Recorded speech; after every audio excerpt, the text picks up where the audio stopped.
خب بچه‌ها، درس امروز درس عربی کلمه اذا.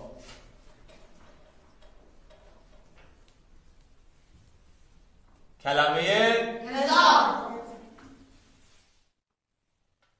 خب بچه‌ها، اذا غالباً به معنای هر زمان، وقتی که بخوام مثال براتون بزنم، مثلا اذا دخلتو قومو، هر وقت، هر زمانی که من داخل کلاس شدم شما بلند شید. الان نه، الان دارم مثال میزنم، الان بشینید. خب الان کی دیگه میتونه یه مثال بزنه؟ بگو. همون آیه که میگه اذا قرئ القرآن اون میشه. باریکلا، بله. اذا قرئ القرآن فاستمعوا له. می نویسمش که همه یاد بگیرن. اذا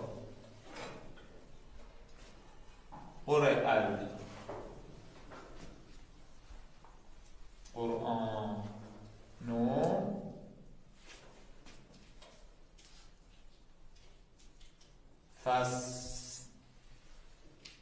فاستمعوا له.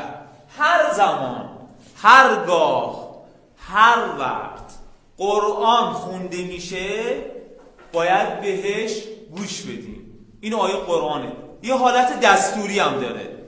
هرگاه قرآن خونده میشه باید بهش گوش بدیم. الان کی دیگه میتونه مثال بزنه؟ جایزه میدم. آقا اجازه، من یه حدیثی حفظ کردم، نمیدونم همین معنا رو میده یا نه. بابامون بهمون یاد داده، بخونیمش. بگو. میگه که اذا قال احدکم لا اله الا الله و محمد رسول الله فلیقل علی امیر المؤمنین ولی الله. این میشه؟ بله بله، مثال خیلی قشنگی زدی. هرگاه، هر زمان، هر کدام از شما گفت لا اله الا الله محمد رسول الله، پس باید بگوید علی امیر المؤمنین ولی الله. این هم مثال برای اذا، مثال خیلی قشنگی زد. بله. پس چرا ما نمیگیم؟ ما که میگیم، مثلا توی اذان میگیم اشهد ان لا اله الا الله و اشهد ان محمد رسول الله و اشهد ان علی ولی الله. آقا مگه نگفتیم که اذا یعنی هر زمان، هر جا، هر مکان، همیشه؟